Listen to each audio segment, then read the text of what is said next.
I wanted to start by confirming if what his parents said was true and if there was anything else they would be willing to tell me. I decided to go visit them without letting either them or my boyfriend know. They were surprised to see me and let me in. I told them that we needed to talk, and before I could tell them what about, they beat me to it. You came because you want to know more about him, right? It took me by surprise, but it made things a lot easier. The ice was broken, and thus I was able to freely ask away. I asked them, "When did you guys first notice that he was ending the life of animals?" The father responded, "I caught him for the first time when he was 13. He was in the shed, and his mother called him over for breakfast. He left the shed open, so I went to close it. That's where I found a raccoon nailed to a piece of plywood. It was missing its stomach because he had cut it open and dumped its stomach into a bucket. It was also missing its face. Do you know how many he has ended the life of? No, but it may as well be in the hundreds. Did you guys only catch him once in the act, or were there more times? What did you guys do?" We caught him 2 more times. The second time was when he was dissecting a stray dog he picked up somewhere. I can't forget how bloody the bathtub was with all the dog's organs placed inside it. The third time was when we saw him behind the shed, burning a cat that was placed in a bird cage with a torch. We would beat him and try to keep him locked inside his room. What makes you say that there could have possibly been hundreds? We would see animals butchered everywhere in the woods. People's pets would go missing. He would always be out of the house. Sometimes he would be gone for the entire day. His hands were always stained red. I cannot tell you how many missing pet posters I have seen around the town. Why would he do that? Has he ever told you guys? Have you guys asked him? How was his reaction? We did plead with him to tell us why he was like this, why he was such a monster. He apologized because he had no satisfactory answer for us, that he was just bored, that he felt nothing when he did it, that it was just something he did just to do. He did not seem to mind. He was unwavering, and his eyes had no life in them. His tone and way of explaining to us felt like we were talking to a different person. We were afraid of him. You guys told me about your pets. What happened to them? How many were there? 3 dogs, Bruno, Foxy, and Max. Bruno was a basset hound. He died because he got chocolate poisoning. We are sure he fed him chocolate. Foxy was a Pomeranian. She pissed on his shoes, and the next day we found her with a broken neck and her privates removed. Max was a golden retriever. He chewed on one of his shoes, and the next morning we found him beaten to death. He was missing his teeth, and his entire face was turned to dust. They were all years apart. Bruno died when he was 13. Foxy died when he was 15, and Max died when he was 17. How did he behave around animals whenever he was around them and was in the presence of other people? He acted like if he loved them, he would act so gentle with them. You wouldn't think that he was capable of such evil. Whenever I would see him act like that, it would make me sick to my stomach. What about relationships? Did he have any? He had a few, but was never close to them. We did meet a few, and there was only one serious relationship before you came along. They dated when they were 15 and were going strong until they broke up when he was 17. That was actually around the time when he had stopped going out, stayed home more often, and animals stopped going missing. I think losing someone he loved finally taught him a little bit of the value of life. As far as we know, he never ended the life of another animal since. Why did he move out? Did you guys know that he was volunteering at animal shelters? This was one when they both got concerned. They did not know anything about that. They knew that he was working, but never knew that he also volunteered in his free time. His mom started to cry, but not cry hysterically. She looked pale, and her face was stuck with the expression of a dead person. It was just a silent cry with no facial reaction. She said, "So he hasn't changed," before she excused herself. His father was also in a state of shock, but stayed. He didn't ask me questions about it. I'm pretty sure he thought it would be best that he didn't know. He answered my question about why he moved out. We kicked him out once he had enough money to rent an apartment. We told him that he was a grown-up and to go make his own life. The real reason was, I did not want him around me or my wife. I was afraid of him. He outgrew me, he got big and strong. I was simply afraid of him, especially because of what I knew he was capable of. With someone that messed up and that physically imposing, me and my wife did not feel safe. He was already 6'0" and 220 pounds when he was 17, and he continued to grow. Whenever he held us, we would feel powerless, afraid, weak. We couldn't stand being around him anymore. I asked him about therapy and if they tried it. We did put him into therapy, but the therapist thought we were lying because he was not showing any signs of any mental issues. We tried, but it never worked. Why didn't you report him to the police if you were afraid of him, if you knew what he was capable of? He is a monster, but he is my son first. I didn't want to hand him in. It would have broken my heart to do that. In the end, we never did, because we still loved him. My last question before I left was, why had they never told me about this before? His response was, he was around and we were honestly afraid. We also thought he had changed, so we also did not feel like sabotaging his relationship. It kept us up at night that you didn't know about it. Before I left, I made sure to hug them and thank them, not only for telling me, but for also being good people towards me. I said goodbye and left. I am in my car panicking because holy freaking shoot, I'm sorry about my language, but it's a lot to take in. I'm looking at photos of us and I can't believe it. I'm dating a monster. I cannot believe it. I don't know what to do. I know that I need to confront him about this, but now I gotta figure out how. I have to. This isn't something I can just drop and forget about. I believe that I need to hear him out at the very least, but frick man, I need to know. I spend 2 years of my life with him. I love him for crying out loud. I will update as soon as it's done. Now for a few comments before the update. Comment 1. I read your initial post and boy, oh boy. First things first, do not break up with him in private. At all. You do it in a public place surrounded by people and preferably with someone you know nearby. Do not, under any circumstances, do this alone with just him. Secondly, it may be worth informing the police of the situation. Not in a, I want to report a crime way because you've only got word of mouth, but to give them a heads up if he reacts poorly to being confronted and dumped. It's preventative. They can help far more if they have something on file about why you're afraid. Lastly, it may benefit you to have a friend stay with you for a while until the dust settles. Again, preventative. You cannot stay with this man. It is a short hop from hurting animals to hurting people. And you're a person about to confront him about something he knows is unacceptable. I understand you love him, but right now you have to love yourself more and keep you and your pets safe. Comment 2. You have to tell the rescue he volunteers at OP.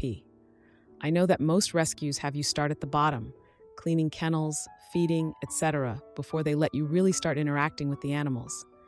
This might be him playing the long game, waiting to be trusted with their care before he starts harassing them. This can go wrong for a number of reasons. He does it to the wrong dog and gets attacked. Someone might see him and he retaliates against them. I'd be contacting the director GM of that rescue ASAP. Now, for the update. Hey everyone, it's been a busy couple of weeks since my last update. I've been on an emotional roller coaster and I'm still trying to process everything that's happened. I finally confronted my boyfriend about everything I learned from his parents. And let me tell you, it was one of the hardest things I've ever had to do. I decided to confront him at our place, where I felt safe and in control. I waited for him to come home from work, and as soon as he walked through the door, I could tell something was off. He looked at me with those same eyes his parents described, lifeless. It sent a chill down my spine, but I knew I had to go through with it. I asked him straight up about the animals, the therapy, and why he never told me about his past. At first, he tried to deny everything, but when I mentioned the specific details his parents had given me, he broke down. He admitted to everything, and the look on his face was one of pure defeat. He told me that he thought he had changed, that he was a different person now. He said the therapy did eventually help him, but he was too ashamed to tell me about his past. He thought I would leave him, and he couldn't bear the thought of losing me. It was a heartbreaking confession, and for a moment, I almost felt sorry for him. But then I remembered the animals, the pain and suffering he caused, and my heart hardened. I told him I needed time to think, that I couldn't be with someone who had such a dark past. He begged me to stay, to give him a chance to prove he was better, but I couldn't. I packed a bag and left that night. I've been staying with a friend since then, trying to make sense of it all. I've been going back and forth on what to do. Part of me still loves him, but another part of me is disgusted by what he's done. It's been a constant battle in my head, and I'm not sure who's winning. In the midst of all this, I've been dealing with my own feelings of betrayal and anger. I thought I knew him, but it turns out I didn't know him at all. It's like our whole relationship was built on a lie, and I'm not sure if I can ever trust him again. I've also been thinking a lot about his parents. They were victims in this too, living in fear of their own son. I can't imagine the pain they must have felt, knowing what he was capable of, but still loving him because he was their child. It's a complicated situation, and there are no easy answers. As for my boyfriend, I haven't spoken to him since the night I left. I've heard from mutual friends that he's been a mess, that he's been trying to reach out to me, but I've been ignoring his calls and texts. I'm not ready to face him, not yet. I know I need to make a decision soon, but for now, I'm just trying to take care of myself. I've been seeing a therapist to help me work through my feelings, and it's been helpful. I'm starting to see things more clearly, but it's still a lot to process. I'm not sure what the future holds for me and my boyfriend, but I know I need to do what's best for me. I need to heal and move on from this, whether that's with him or without him. It's going to be a long road, but I'm ready to face it head on. My husband's friend badmouths our marriage, so I demand he blocks her, but he calls me jealous. Then she moves away, and we're left wondering. I, 26-year-old female, want my husband, 27-year-old male, to immediately block one of his friends, Kyla, 27 years old female. He thinks I am overreacting and wants opinions from some level-headed people on if I am just acting crazy or if this is something that would cross the line for them. My husband has a group of 8 friends he is close with since his college days. Kyla is one of his friends. When my husband and I started dating, he introduced me to all of them, and everyone was very friendly. I used to hang out with them frequently. I am an introvert, and so is my husband. I would always ask him to spend time alone, as being in social settings just drains all my energy away. His friends, and especially Kyla, always made it a point to tell me how he hangs out with them less after he started dating me. Kyla also had a weird energy around me. If I was with my husband, she would be the friendliest with me. However, as soon as he walked away, she acted like I did not exist. My husband hates to be touched by others. We both have neurodivergent traits, but Kyla would always tease him by trying to hug him, mess with his hair, etc. I never felt like she was flirting with him, but just teasing him to annoy him. Overall, she just feels like a person who has severe issues with social boundaries. We got married 2 years ago, and things have been great between us. Last week, we had our 2nd wedding anniversary and invited a bunch of people. His friends stayed back after all the guests left, and we were all drinking and chatting. One of his friends, Jen, became a bit tipsy and started complimenting me on how beautiful our house is, how I care for my husband, and how he has changed for the better since marriage. Everyone was laughing at my husband for how messy he was when he was single. Jen then pointed at Kyla and said, "You better pay up, because you bet that their marriage would not even last for 2 years." Everyone became silent and started changing the topic. I also did not want to spoil the mood and let it go, but it stuck in my head. After everyone left, I asked my husband what Jen was talking about. He also noticed Jen saying that and was ready with a full explanation. He told me the story of what happened when we got engaged. When he proposed to me, he had not told his friends about it. We went on a trip to Puerto Rico, and he surprised me there. We put our engagement pictures on Instagram while we were on the trip, and it was a big surprise to everyone as we were only dating for 1 year. When he came back and met all his friends, everyone congratulated him. However, Kyla started ranting about how he was a fool to propose so quickly, and she felt that I was not the right girl for him. Seems like she said some unkind things about me, implying I was a gold digger. My husband's family is wealthy, but so is mine. She had said that she bet we would break up within 2 years if we got married. That is why Jen was taunting her about how happy my husband was with me. I was very furious at this point, as I feel this is something he should have told me. I asked him to tell me truthfully if he had ever dated Kyla or had any history with her, as he has always told me that he has never dated anyone from his friend group. He said that he has, of course, not dated or hooked up with Kyla. However, Kyla had asked him out a few times when they were in college, and he always politely declined. I asked why he said no to her, and he said he just does not have any romantic feelings for her. I can see that because my husband does have a type based on me or the other people he has dated in the past, and Kyla is the opposite of that. I am just mad at her for saying bad things about me, especially after knowing that we were already engaged and betting against my marriage. I told my husband that he needs to minimize contact with Kyla and that she is not invited to parties at our house anymore. He feels I am being too harsh for something she said almost 3 years ago.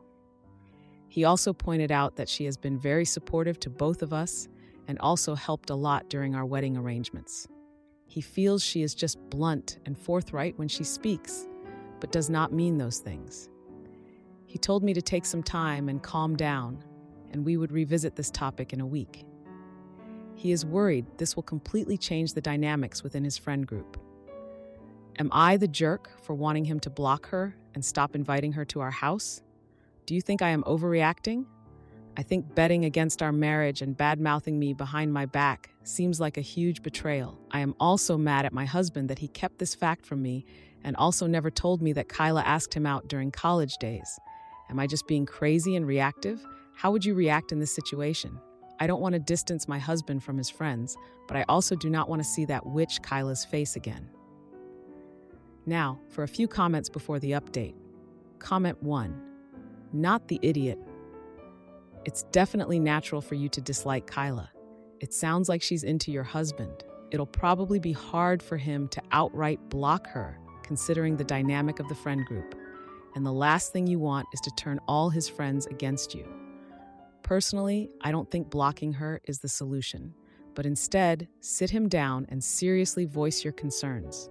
That she would say something like that she touches him too often, that she would bet against your marriage behind your back. That stuff needs to be shut down, and he needs to be on your side. Personally, I'd get drunk with them and make a cocky joke to Kyla when you're alone, that she's jealous you ended up with him instead of her, and laugh in her face, but I'm petty ass F lol. Comment 2. We had this specific circumstance in our past, except it was family, not a friend. Several folks bet on my marriage. In my in-law family, they all lost. My wife and I laughed our asses off as she noted our 25th on social media, suggesting we will accept checks for the lost bets. It's rather fun to take the high road and rub their nose in it. Try it. Now for the update. Hey Reddit, it's been 2 weeks since I posted about my husband's friend Kyla and the whole bet situation. I've got an update for you, and let me tell you, it's been a chaotic ride. After I calmed down from the initial shock, my husband and I had a long talk. He admitted that he should have told me about Kyla's past advances and her bet against our marriage. He also agreed that her behavior was out of line, but he was still hesitant to cut her off completely because of their long history. I decided to give it a chance and see if Kyla would apologize or at least acknowledge her behavior. So, when my husband's friend group planned a small get-together, I agreed to go, hoping for some closure. When we arrived, the tension was thick. Kyla was there, and she was overly friendly, almost like she was trying too hard. Halfway through the night, she pulled me aside, and to my surprise, she apologized. She said she was wrong to doubt our relationship and that she was just protective of my husband. It seemed sincere, but something felt off. The night went on, and I noticed Kyla and my husband talking in hushed tones. I didn't want to jump to conclusions, but it was hard not to feel a pang of jealousy. Later, I found out they were discussing an old college project they worked on together, which had suddenly resurfaced because someone wanted to develop it further. It was a big opportunity for both of them, and they were excited. I felt a mix of emotions. I was happy for my husband, but the thought of him working closely with Kyla made me uneasy. I tried to shake it off, reminding myself that they were just friends and that I trusted him. A few days later, my husband came home from work with news. The project was taking off, and he and Kyla would be collaborating a lot over the next few months. He assured me that it was strictly professional, but I couldn't help feeling anxious. Things got more complicated when my husband started staying late at work. He was always texting, and whenever I asked about it, he said it was just about the project. I wanted to believe him, but doubt crept in. One evening, I decided to surprise him at work with dinner. When I got there, I saw him and Kyla laughing together. They looked so natural, so at ease with each other, and it hurt. I left the dinner on his desk with a note and went home without him seeing me. The next day, my husband confronted me. He had found the dinner and guessed that I had seen him with Kyla. He was upset that I didn't trust him. We had a huge argument, and I told him how I felt like I was losing him to this project and to her. He reassured me that I was the most important person in his life and that the project was just a temporary thing. He promised to set boundaries with Kyla and to keep me in the loop about everything. Things were tense for a while, but slowly, we started to rebuild our trust. My husband made an effort to be more transparent, and I worked on managing my insecurities. Then, just when I thought we were getting back on track, Kyla dropped a bombshell. She announced to the group that she was moving across the country for a new job opportunity. It was unexpected, and everyone was shocked. My husband was happy for her, but I could tell he was also disappointed about the project.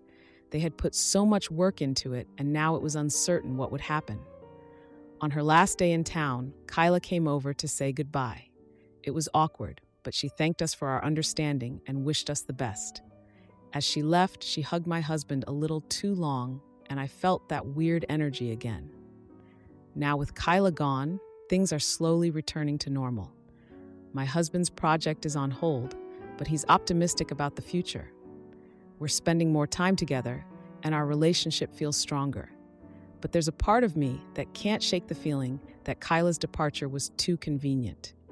Did she leave because of the job, or because she wanted to escape the situation she created? I guess I'll never know. I fed the baby formula after forgetting the milk, and my sister-in-law exploded, spreading nasty rumors. Now my husband and I are left picking up the pieces. So for background, I, female, 26 years old, and my husband, male, 32 years old, have been married for 3 years. He is a medical attorney, and I was a teacher until about 2 years ago. I ended up taking time off work to care for my sick mother. She had cancer and then broke her hip, and when she passed, I just never went back to work. My husband and I talked, and we decided that it would be okay for me to be a stay-at-home wife. Finances are fine, we aren't tight for money, and being a teacher was becoming horrible. We don't have children, but we definitely want them in the future.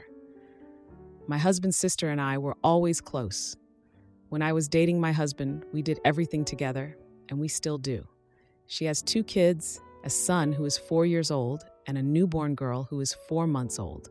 Ever since having her baby girl, she's been suffering, I think, with postpartum depression, PPD. From the time the baby was only 5 weeks old, my sister-in-law, SIL, was dropping her off at our home for entire nights. I personally didn't have a problem with this, but my husband did, especially when the baby would wake him up screaming at night. She's honestly a really easy baby, though. I was able to get her to sleep through the night more than a few times. My husband wanted to tell his sister and brother-in-law to stop dumping their baby on us and causing me stress. But I calmed him down a bit and told him that it didn't bother me, especially because I don't work anymore, and explained how scary PPD can be. Well, then it got worse. I was almost like this baby girl's full-time caretaker.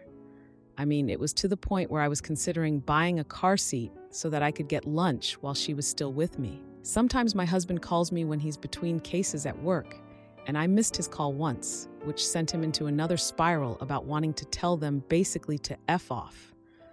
However, the argument didn't ensue until last week. I was watching the baby again, of course, and she had been with me for a few hours, and it was around 6 p.m. Usually sister-in-law sends her with breast milk that I obviously keep in the fridge. However, Sister-in-law dropped her off so fast she forgot to mention it and I forgot to check the bag, and the breast milk ended up not getting refrigerated. When it was time to feed her, I realized. I texted and called her, but got no answer. I called my husband to text and call, but still no answer. Eventually, I just said screw it, and when my husband got off work, he got formula. I Googled what would be the best one, and he did his best in trying to find it. He had to go to 2 different stores. Finally, when sister-in-law called me back, she exploded on us about giving her baby formula. She said it was bad for her, would mess up her system, just all these things that I don't think are necessarily true.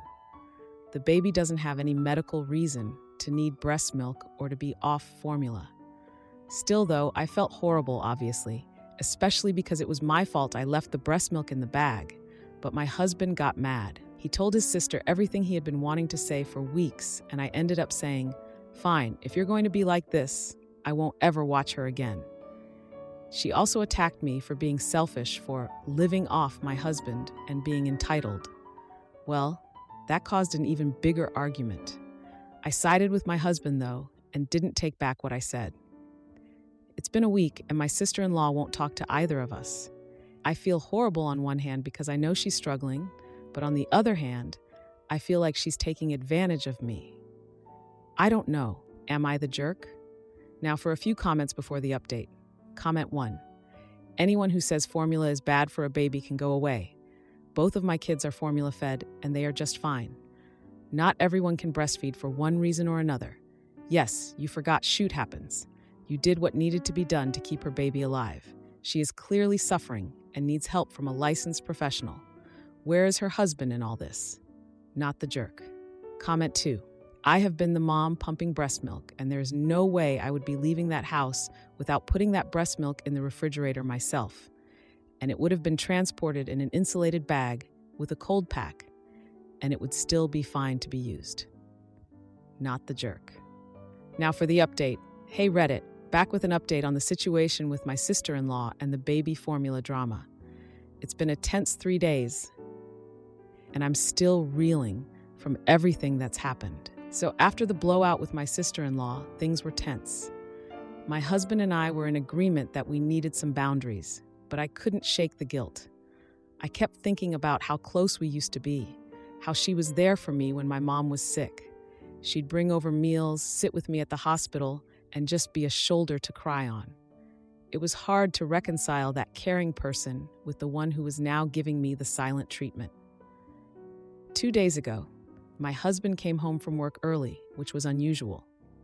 He's always been dedicated to his job, often staying late to make sure everything is perfect. He's the kind of guy who double-checks everything, which is probably why he's such a good medical attorney. But that day, he walked in with a look on his face that I hadn't seen since we lost my mom. He sat me down and told me that he'd heard from his brother-in-law, who was also feeling the strain of the situation. Apparently, my sister-in-law had been confiding in her husband that she felt overwhelmed not just by the baby, but by our marriage. She felt like we were judging her for her PPD and her parenting choices. But here's the kicker. She also told him that she suspected something was going on between me and her husband. I was floored. I've never seen her husband in that light. He's like a brother to me. My husband believed me when I said it wasn't true, but the accusation stung. It felt like a betrayal from someone I considered a sister. We decided to confront her together, to clear the air and hopefully mend fences. We went over to their house yesterday, and it was like walking into a storm. My sister-in-law was there, holding the baby, and the tension was thick. My husband started by apologizing for his harsh words, but he also laid out how her accusation had hurt us both. I tried to explain how much I cared for her and the kids, how I'd never do anything to hurt the family, but she wasn't having it. She accused me of trying to replace her, of enjoying playing mom to her kids too much. She brought up how I didn't go back to work after my mom passed, implying that I was just looking for something to fill my time. It was like all the years of friendship meant nothing.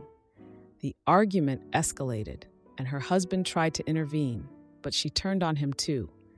She accused him of not supporting her, of not understanding what she was going through with PPD.